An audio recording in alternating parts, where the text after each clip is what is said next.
Assalamualaikum warahmatullahi wabarakatuh. Halo Sobat Cibo, terima kasih sudah kembali. Kali ini kita akan menceritakan sebuah kejadian yang sedang viral di Twitter dengan hashtag Dimana Nadia. Setelah saya mencarinya, ternyata berujung pada satu ID akun Twitter yang bernama Zero Point. Dalam tweet itu berkisah tentang seorang yang bernama Nadia, walaupun ini jelas nama yang disamarkan ya Bu. Katanya Nadia itu hanya tinggal menunggu kematiannya Bu, yang disebabkan oleh ayahnya yang melakukan pesugihan. Dan itu terlihat dari kata-kata terakhir yang ditulis oleh Nadia yang dikirim oleh Zero Point ini Bu.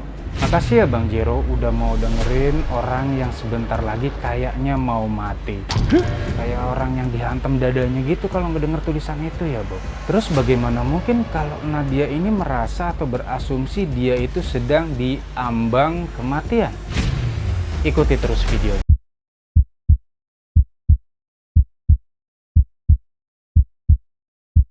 Nadia adalah anak bungsu dari dua bersaudara Bu. Dia punya seorang kakak atau saudara laki-laki yang terpaut dengan Nadia ini sekitar 4 tahun. Nadia sendiri ini kelahiran tahun 1997. Tapi buat Nadia, kakaknya itu justru sudah banyak ngajarin katanya. Dan apa yang diajarkan kakaknya itu sudah menjadi sebuah kebiasaan. Kebiasaan untuk menutup mata juga telinganya ketika sosok itu datang. Sosok manusia berkepala kambing. Perawakannya bengis dan kampretnya suka neror mereka sejak mereka dari kecil. Nadia bilang dia itu selalu datang setiap Senin malam atau malam Selasa Bu. Dan juga nggak kurang-kurangnya beberapa malam tertentu sih. Dan ternyata dia itu masih juga sering datang ketika Nadia sedang menulis cerita ini Bu. Nadia merasa banyak diawasi oleh banyak mata yang katanya disuruh oleh si kampret itu. Nadia kayak bener-bener sendirian gitu Bu. Sebab ayahnya yang tersisa di keluarga mereka seakan-akan kayak pasrah gitu buat nyerahin Nadia ke mereka. Seperti Nadia kayak tinggal nunggu waktunya aja. Jadi Bu, Nadia ini tinggal di salah satu daerah Jawa Timur, sebuah kota yang tidak disebutkan secara implisit atau secara jelas oleh si Nadia ini.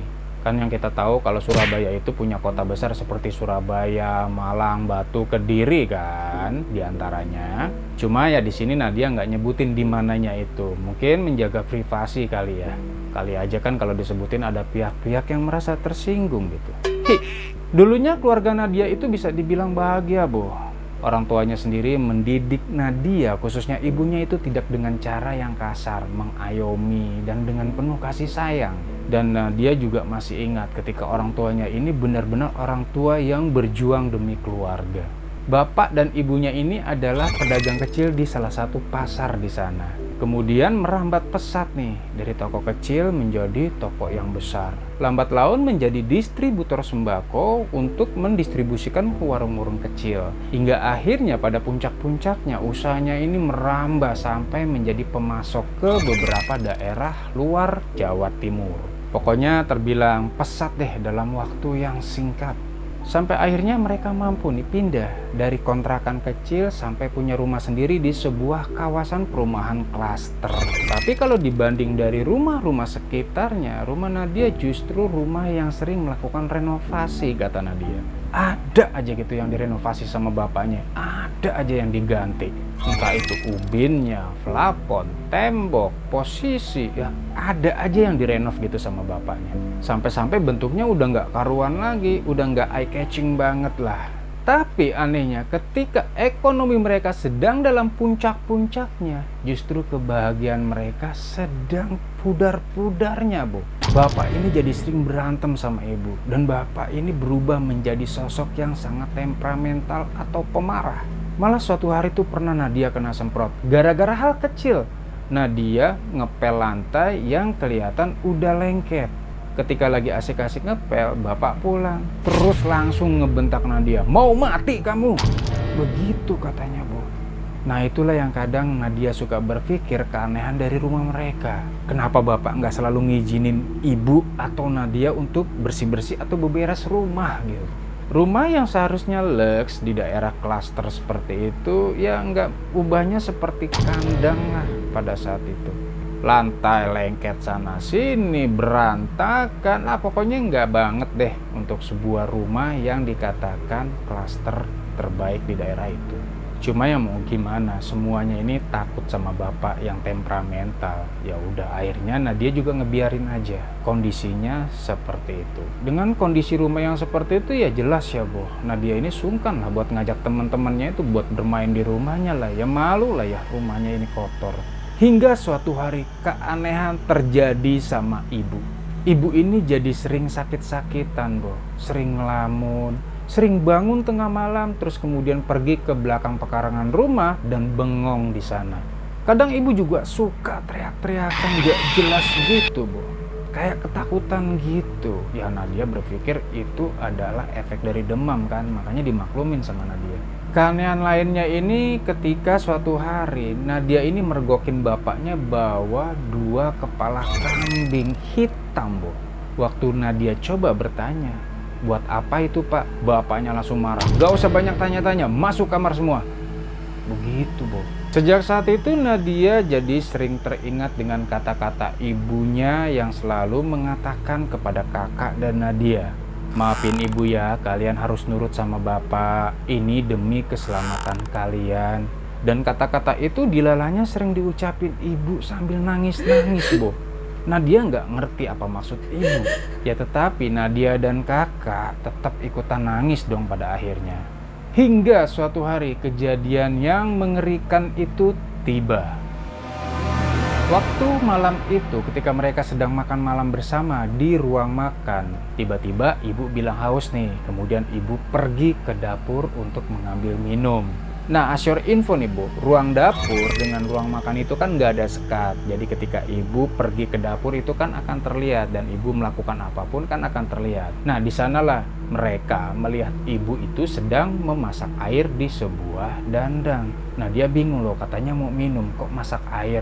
Tapi kemudian Nadia positif thinking nih, mungkin ibu ingin sekalian mandi kali, mandi air hangat. Setelah beberapa lama dan air mendidih, ibu membuka tutup panci itu.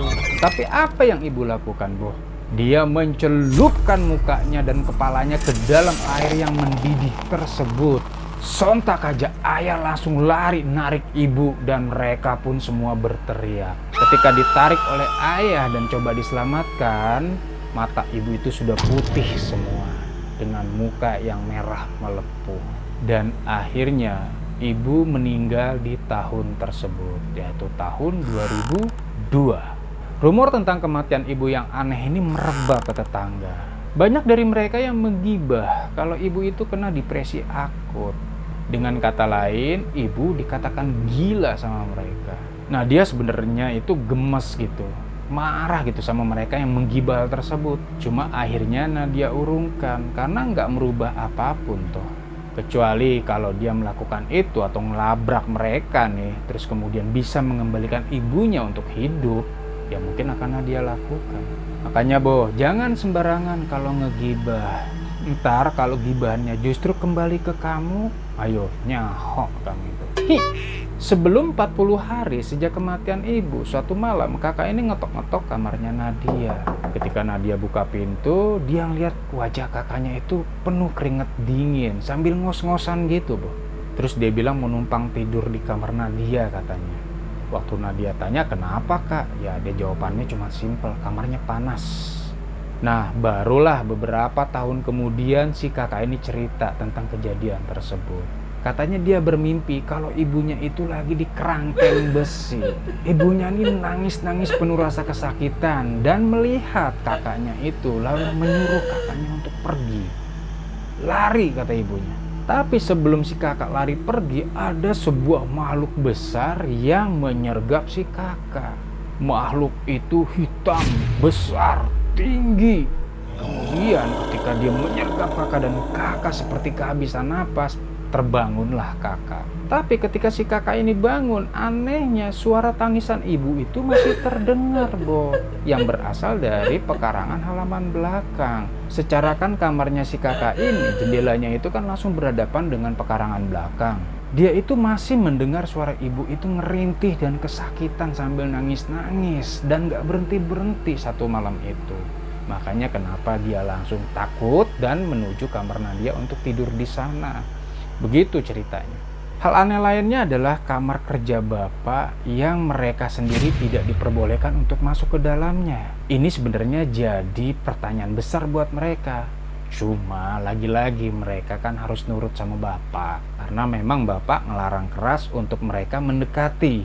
Ingat ya, mendekati bukan masuk. Jangankan masuk, mendekati saja tidak boleh. Hari pun terus berlanjut nih, Bo. Teror-teror dari makhluk tak kasat mata terus aja nih mengganggu. Suara benda-benda yang terjatuh tanpa sebab dengan sangat keras. Kemudian suara orang-orang menangis. Kemudian si kakak juga pernah ditemui oleh sosok yang merayap di tembok. Ya bentuknya seperti kuntilanak.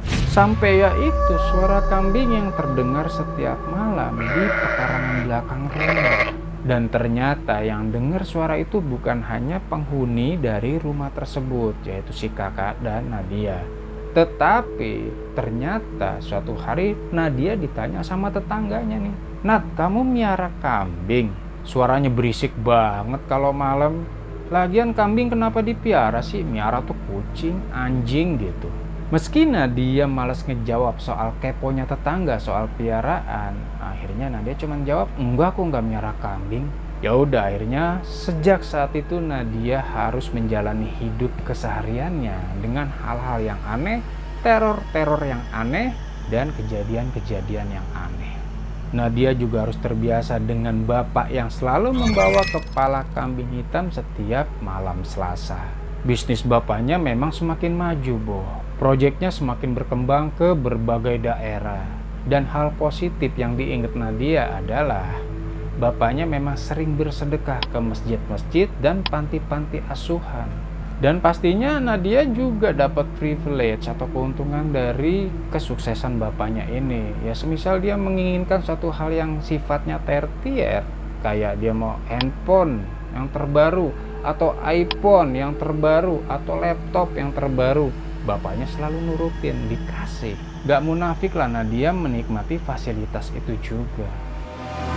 Hingga akhirnya pada tahun 2012 terjadilah pertengkaran hebat antara si bapak dan si kakak. Gak main-main, si kakak sampai bawa pisau yang diacungkan ke bapak. Acung apa ngacung? Ya begitulah, Bu. Intinya beginilah dengan pisau. Kakak kayak nggak terkendali gitu, Bu. Baru kali ini Nadia melihat dia begitu marahnya. Dan si kakak ini ngancem buat bunuh bapak. Nadia sambil nangis-nangis coba nahan kakaknya nih buat ngeredam. "Bapak yang bunuh ibu, sekarang gantian bapak yang harus mati," gitu kata kakaknya. Tapi Bu, kali ini bapak justru diam. Dia nggak ngelawan, malahan nangis. Kan kita sama tahu ya kalau bapaknya ini sangat temperamental, diskriminatif banget gitu loh. Kali ini dia nangis. Dan hal yang gak disangka-sangka Nadia, bapak bilang gini, sambil nangis-nangis, "Iya, seharusnya bapak yang mati, bukan ibu." Disinilah akhirnya terkuak segala misteri bapak yang diketahui oleh Nadia dan kakak. Bapak akhirnya mengatakan dengan jujur bila dia melakukan pesugihan yang sudah disetujui oleh ibu. Bapak bilang awalnya tumbal yang harus disiapkan itu hanya kepala kambing hitam. Tapi lama-kelamaan ternyata si iblis ini meminta tumbal manusia. Dan tumbal yang dipilih adalah antara kakak dan Nadia. Tapi ibu nggak tega untuk mengorbankan anak-anaknya. Akhirnya ibulah yang mengajukan diri menjadi pengganti tumbal tersebut. Dan jelas berharap bila anak-anaknya terbebaskan. Dan seperti yang mereka lihat bahwa kematian ibunya itu sangat aneh dan tragis. Itu adalah bala atau akibat dari tumbal yang dipersembahkan oleh pesugihannya si ayah. Bapak akhirnya menyesal, kemudian meminta maaf kepada mereka. Jelas saja hal itu ya bikin Nadia shock, Bu. Anak yang cuman berusia 15 tahun pada saat itu nggak bisa ngapa-ngapain selain nangis. Setelah pengakuan bapak itu, besoknya nih si kakak ternyata minggat dari rumah. Sampai beberapa waktu lama akhirnya Nadia merasa kesepian. Dia menjadi merasa sendirian di rumah. Akhirnya dia bilang sama bapak, minta tolong ajak kakak balik ke rumah.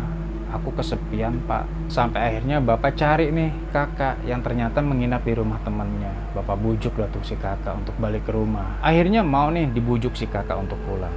Kemudian si ayah mengatakan bila mereka harus melanjutkan hidup, mereka harus terus melakukan ritual untuk keselamatan mereka. Ya mereka udah nggak punya pilihan. Tumbal manusia kan sudah diberikan, yaitu ibu. Untuk selanjutnya tidak mungkin ada tumbal-tumbal manusia lagi. Dan sebagai satu ikatan keluarga, kata ayah, mereka harus merahasiakan hal tersebut. Nah sejak hari itu mereka akhirnya ya bekerja sama, Bu.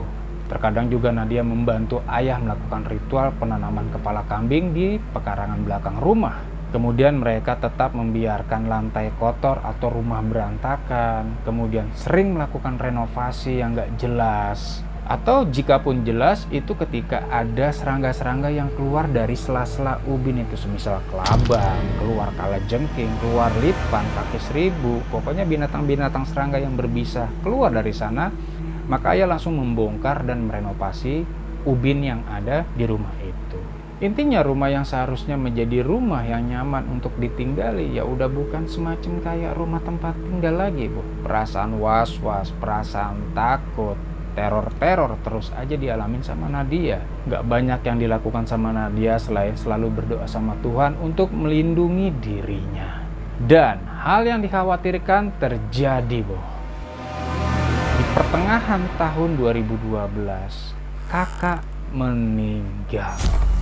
Kakak ditemukan dalam kondisi yang tidak wajar, Bu. Tubuhnya ini membiru, kemudian matanya mendelik seperti orang tercekik.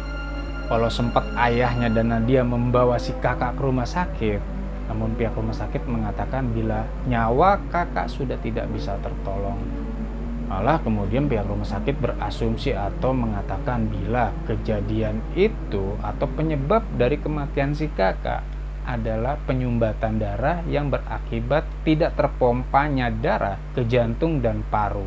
Dan Nadia jelas orang yang tidak percaya akan diagnosa dokter tersebut. Sebab dia tahu habit, style, gaya hidup dari kakaknya.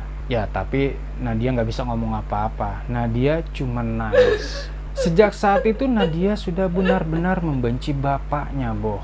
Nadia berpikir bahwa semua ini ulah dari bapaknya. Tapi setelah kakaknya meninggal, apakah kehidupan itu kembali normal atau sudah tidak ada lagi hal-hal yang mencurigakan serta aneh? Tidak sampai situ, Ferguson. Kejadian-kejadian aneh justru lebih meneror dan lebih horor. Sampai-sampai mental Nadia ini terganggu. Saking terganggunya, pihak sekolah menyarankan Nadia untuk dibawa ke psikolog dan ayah membawa Nadia lah ke psikolog. Hasil dari psikolog jelas tidak membuahkan hasil alias nihil. Nadia sempat nggak mau masuk sekolah selama 1 bulan. Nadia nggak mau munafik kalau dia udah nggak bisa normal kayak anak-anak yang lainnya. Antara dunia tak kasat mata dengan dunia nyata seakan-akan udah ngeblend dalam kesehariannya. Gimana enggak, sosok-sosok udah mulai bisa memunculkan diri ke Nadia. Udah mulai pede munculin sosoknya yang jelek itu ke Nadia. Ya Nadia berpikir kalau dia ini bukannya dapat karunia untuk menjadi seorang indigo. Nadia justru berpikir bahwa ini adalah sebuah tanda bahwa dia akan jadi korban selanjutnya. Hingga suatu malam Nadia terbangun, itu sekitar jam 1, Bu. Nadia terbangun karena mendengar suara terbahak dari ayahnya. Nah Nadia berpikir bila ayah sedang kedatangan temannya. Setelah Nadia keluar kamar, ternyata suara itu terdengar dari kamar kerjanya si ayah. Maka Nadia coba nih untuk mendekati kamar kerjanya si ayah. Bau dupa yang sangat menyengat udah tercium di sini, Bu. Kemudian dengan pelan-pelan Nadia mendekati pintu kamar ayah ini, Bu. Suaranya makin jelas, suara terbahak-bahak, kayak rame gitu suaranya. Kemudian Nadia mendorong pintu kamar ayahnya pelan-pelan. Ketika sudah terbuka, maka tampaklah sosok yang sedang jongkok dengan kepala kambing dan tanduk yang runcing menghadap belakang sedang memakan sesuatu dengan rakusnya. Dan tahu apa yang dimakan sama sosok kambing tersebut? Dan itu adalah daging seorang manusia yang dikenal oleh Nadia. Kakak. Ya, sosok itu memakan daging kakak dengan rakusnya. Nadia jadi ngepris ngeliat kakaknya itu dicomotin satu-satu dengan kuku-kukunya yang tajam gitu, sambil nikmat banget, seperti rakus banget begitu. Dia jadi freeze, nggak bisa bergerak intinya. Tiba-tiba makhluk itu nengok dengan cepatnya dan langsung berdiri dan menyergap Nadia, boh. Saat itu juga kata Nadia menjadi tidak ingat apa-apa. Pandangannya gelap dan dia pingsan. Ketika dia terbangun, ternyata dia sudah ada di kamarnya besok pagi. Dan di sampingnya sudah ada ayah. Dan kemudian si ayah bilang kalau ayah menemukan Nadia pingsan di ruang kerjanya. Akhirnya dia bercerita kalau sosok kambing tersebut sedang memakan tubuh kakak. Ayah membantah, kemudian mengatakan, bila kamu kan tahu ketika pemakaman itu ayah kan yang turun ke liang. Dan kemudian bapak mengatakan bila itu mungkin imajinasi dari Nadia yang kesepian. Ya mungkin dengan kata lain si bapak mau mengatakan bila itu adalah halusinasi dari Nadia kali ya, boh. Sejak saat itu justru si manusia kepala kambing ini jadi pede buat nunjukin kepada Nadia sosoknya, boh. Terutama di malam Selasa. Dan hal itu jadi membuat Nadia semakin stres. Entah sama siapa lagi dia harus cerita, dan kejadian itu berulang selama bertahun-tahun berikutnya. Hingga suatu hari nih tiba-tiba ayahnya ini ngajak Nadia untuk pergi ke suatu daerah yang berada di ujung Jawa. Nah kembali nih Nadia juga tidak menyebutkan ujung Jawanya secara spesifik nih, boh. Ujung Jawa itu kan bisa jadi ujung Jawanya Banyuwangi atau bisa jadi ujung Jawanya Banten kan. Tapi perjalanan itu bukan perjalanan yang menyenangkan, boh. Di sepanjang perjalanan Nadia selalu ngedengerin hal-hal yang nyeremin, dimana banyak bisikan-bisikan dari segala penjuru yang mengatakan, "Mati aja, sebentar lagi kamu mati. Dan gak banyak yang dilakukan sama Nadia selain cuman merem aja coba buat belaga tidur, atau kadang-kadang dia pakai earphone dengerin musik. Tapi tetap tembus suara itu. Dan sepanjang jalan sering banget kata-kata itu atau umpatan-umpatan itu terlontar. "Mati aja, sebentar lagi kamu mati. Hingga akhirnya tibalah mereka di sebuah rumah. Ternyata rumah itu adalah rumah seorang dukun yang menjadi mediator si bapak melakukan pesugihan. Nah dia ingat banget ketika bapak begitu memelas, begitu ngemis-ngemis untuk meminta si dukun mencabut perjanjian pesugihan itu. Tapi si dukun cuma bilang gini, sudah terlambat, dia tidak akan melepaskanmu. Di situ bapak marah-marah, dia ngacak-ngacak semua benda yang ada di situ. Intinya bapak ngamuk-ngamuk lah. Sambil nunjuk-nunjuk nyalahin si dukun bila perjanjiannya itu kan tidak ada tumbal manusia. Tumbalnya itu kan cuman kepala kambing hitam, menjaga rumah tetap direnovasi, menjaga rumah harus tetap kotor, bla bla bla bla bla bla. Ocehan bapak itu memang keras, bos, sampai meledak-ledak banget, sampai kuping Nadia itu sakit katanya. Tapi si dukun itu akhirnya membentak balik si bapak. "Keserahkan kamu sendiri yang bikin kamu kayak gini," gitu katanya, bu. Habis itu mereka diusir dan kedatangan mereka ke sana itu ya sia-sia. Nah dia sendiri akhirnya menduga bila ada suatu cerita atau suatu rahasia yang tidak dikatakan bapak kepada Nadia. Nadia sendiri teringat dengan kata dukun tentang keserakahan. Keserakahan maksudnya gimana itu dan apa hubungannya dengan tumbal manusia? Itu yang ada di pikiran Nadia. Sejak saat itu, bapak sudah tidak mau lagi melakukan ritual itu, boh. Sampai suatu hari ini kedapatan si bapak ini ngamuk di kamarnya sambil nangis. Di situ baru pertama kalinya Nadia melihat bapak itu menangis dengan sangat hebatnya. Lebih hebat ketika dia kehilangan ibu atau kakak. Dan kemudian mereka mencoba melakukan ikhtiar dengan cara mencari alternatif nih untuk memutus hubungan atau ikatan dengan pesugihan itu, boh. Mereka coba datangi kiai-kiai terkenal, tapi jawabannya para kiai ini justru justru bikin Nadia merasa takut. Nah, itu merupakan ketika Nadia terakhir dari kiriman yang diberikan kepada Zero Point, Bo. Entah gimana sekarang nasibnya Nadia. Sebab saat ini Nadia tidak merespon lagi ketika si penerima cerita yaitu Zero Point menanyakan kabarnya. Hashtag di mana Nadia pun bertebaran di Twitter pada saat itu.